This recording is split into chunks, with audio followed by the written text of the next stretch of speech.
2013년 2월 18일 며칠 앞으로 다가온 설 명절, 수저우시의 택지개발지구에 한 통의 전화가 걸려왔습니다. 근무 중이던 경찰관 후이샤오는 눈을 비비며 전화를 받았습니다. 사람도 별로 없는 외진 경찰서에서 새벽에 비몽사몽으로 전화를 받았습니다. 전화를 건 남성은 흐느끼며 울고 있었고 말문이 막혀 말을 이어가지 못했습니다. 수화기에서는 흐느껴오는 목소리가 들렸습니다. 후이샤오는 졸린 목소리로 상대방에게 천천히 말씀하시라며 조금 짜증이 섞인 듯한 목소리로 말했습니다. 전화기를 들고 한참을 있어도 아무런 대답이 없었습니다. 후이샤오는 귀찮은 듯 수화기를 잠시 귀에서 떼었습니다. 잠시 뒤 다시 수화기를 귀에 댔으나 전화는 끊어졌습니다.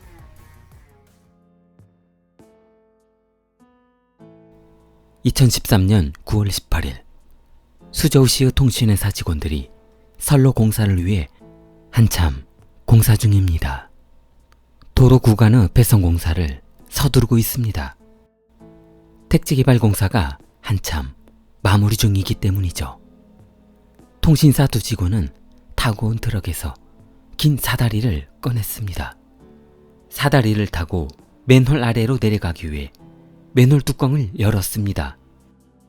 그런데 사다리를 맨홀 아래로 집어넣으려는 순간 맨홀 아래 하얀 무엇인가가 떠 있는 것이었습니다. 들고 있던 사다리로 휘휘 저어보니 뒤집혀 있던 사람의 시체가 반대로 뒤집히며 통신사 직원의 얼굴과 마주치게 되었습니다. 맨홀의 깊이가 약 2m였으나 얼마 전 많은 비로 물이 차오르는 바람에 시체가 수면 위로 떠오르게 된 것입니다. 시체는 부패가 심해져 여성인지 남성인지 알아볼 수 없을 정도였습니다. 다행인 것은 시체가 겨울옷을 입고 있었다는 것입니다. 이곳은 1년 전부터 한참 공사 중이라서 이곳으로 사람이 들어올 수 없을 뿐더러 근처에 마을도 없어서 공사 현장을 알고 있지 않고서야 도저히 이곳을 알 수 없었습니다. 더군다나 맨홀 뚜껑의 무게는 90kg에 달하는 일반적인 사람은 들 수도 없었습니다. 부검 결과 시신은 여성으로 밝혀졌고 사망한 시점은 아마도 12월에서 2월 사이로 짐작했습니다. 사인은 호흡기 폐쇄와 물리적 질식사로 결론지었습니다. 이 여성의 소지품에서 다소 이상한 물건이 나왔습니다. 손수건, 지폐, 열쇠 꾸러미, 그리고 피임약. 경찰은 이 피임약에 수사점을 두었습니다. 일회용 피임약이 아닌 장기 복용 피임약이었기 때문입니다. 경찰은 아마도 유흥 직종에 종사하는 여성일 것으로 추정했습니다. 그리고 고인의 신발 한 켤레를 발견했습니다. 신발이 한 켤레만 발견된 점이 이상하여 주위를 조사해봤지만 신발은 추가로 발견되지 않았습니다. 경찰은 위 사항을 토대로 이곳 근처가 1차 살해 장소가 아니라는 판단을 했습니다. 아마도 운송수단을 이용하여 이곳으로 왔을 텐데 그렇다면 인근의 CCTV를 조사하여 인근으로 출입했던 차량을 조사하기로 했습니다. 그러나 뜻밖에도 주변 도로의 영상은 촬영 후 7개월 뒤 자동 리셋이 되어 기존의 자료는 남아있지 않았습니다. 경찰은 시신의 출처와 고인의 주거지를 알아보는데 역점을 두었습니다.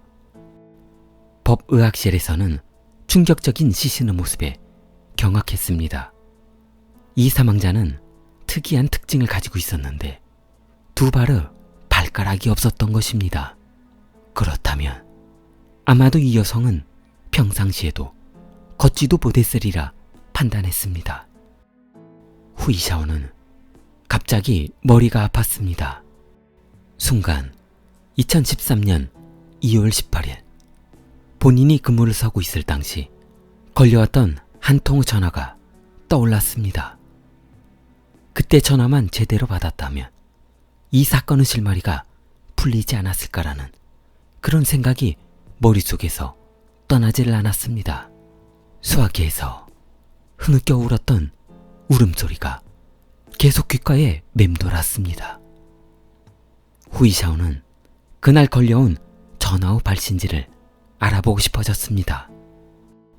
통신사를 방문해서 그날 걸려온 전화번호를 요청해봤지만 영장이 없는 개인정보 유출법으로 불가능하다고 했습니다.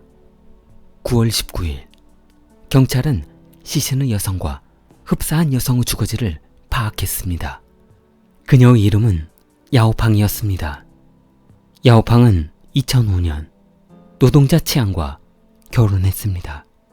야오팡은 결혼 후 자녀도 있었는데 실종된 지 7개월이 넘을 동안 그녀의 집에서는 그녀를 찾는 가족이 단 한 사람도 없었습니다.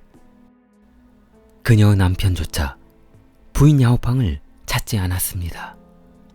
2013년 1월 26일 경찰의 기록을 보면 야오팡은 남편의 구타로 경찰에 신고했었습니다.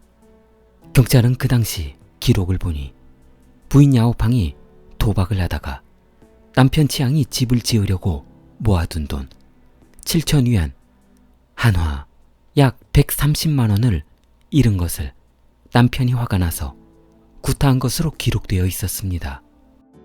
경찰은 추가로 조사 결과 야오팡이 그동안 도박에 빠져 지내고 있었으며 지인들과의 금전관계도 안 좋았던 것으로 조사되었습니다. 충격적인 것은 도박 자금을 마련하기 위해 남성들과 부적절한 관계를 맺으며 도박 자금을 마련한 것이었습니다. 경찰은 남편의 범행에 초점을 두고 좀 더 수사하기로 했습니다. 2005년 두 사람은 친구 소개로 결혼했습니다. 야오팡은 가정적인 여성으로 전업주부였습니다. 그러나 인근 주민 아주머니들과 도박장을 기웃거리더니 돌진한 아이도 내팽개치고 하루 종일 도박장에서 도박에 빠져 살았습니다.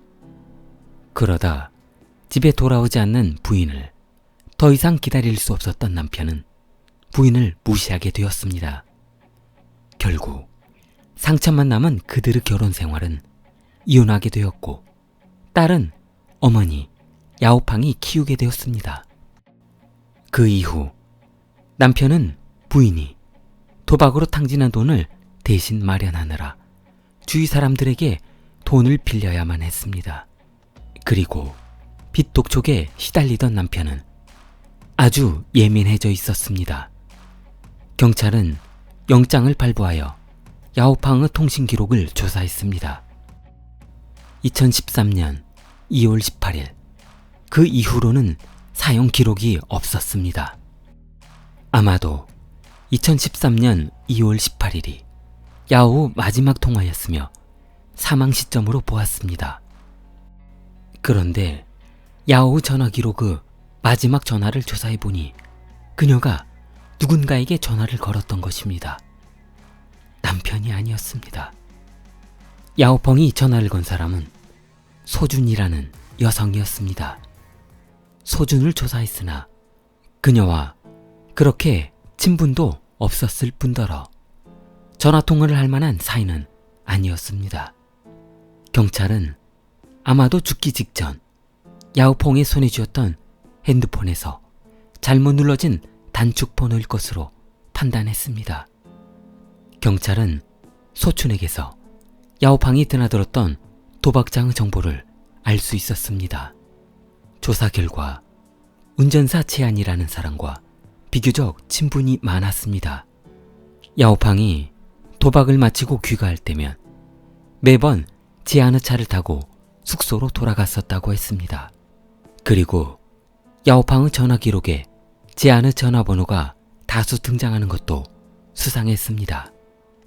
경찰은 지안의 행적을 조사했습니다.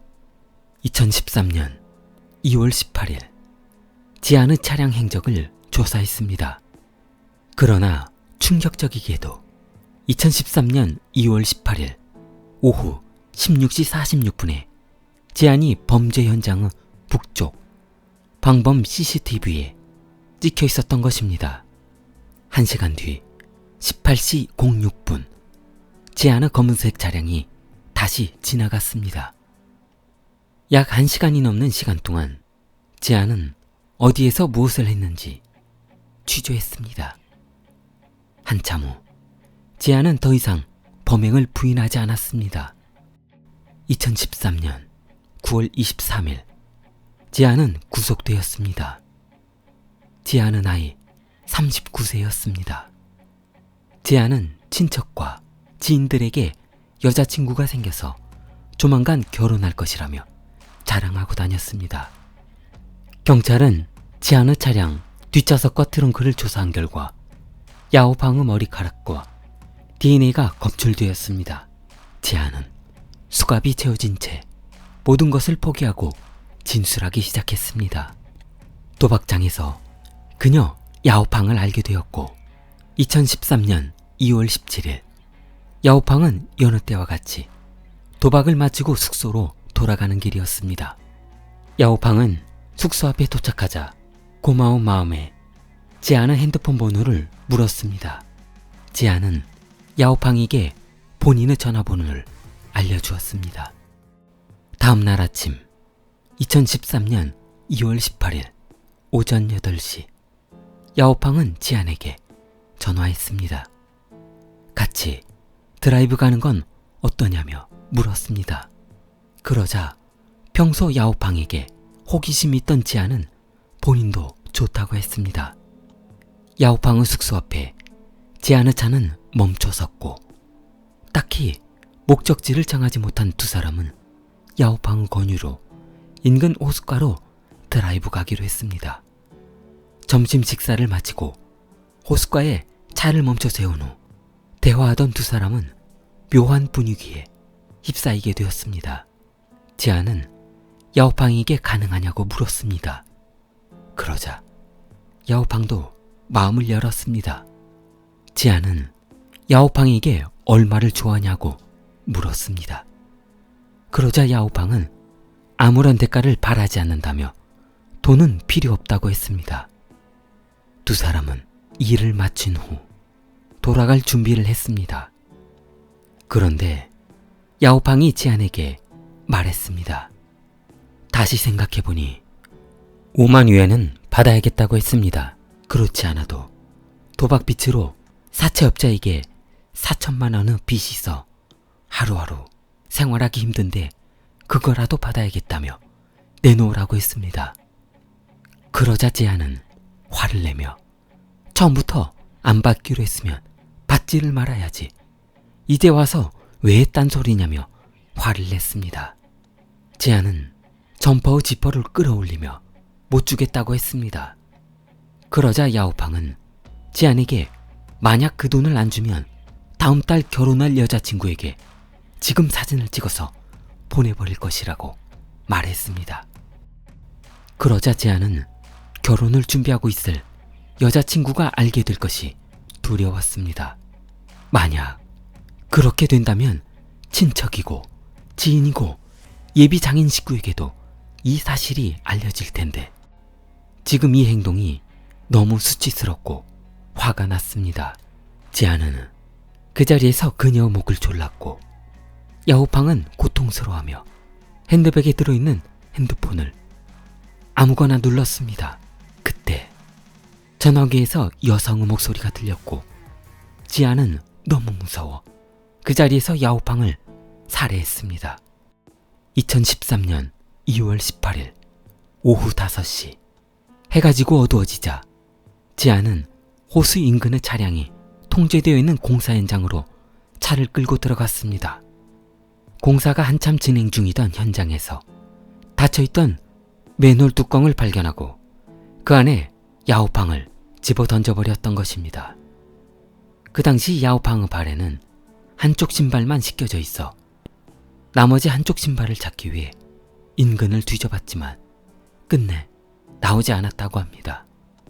야오팡의 남편은 내성적인 성격 탓에 부인에게 사랑한단 말 한 번을 못 해주고 그렇게 허무하게 떠나보낸 것에 대해 평생을 후회하고 살았다고 합니다. 좋아요, 구독 부탁합니다. 킬리였습니다.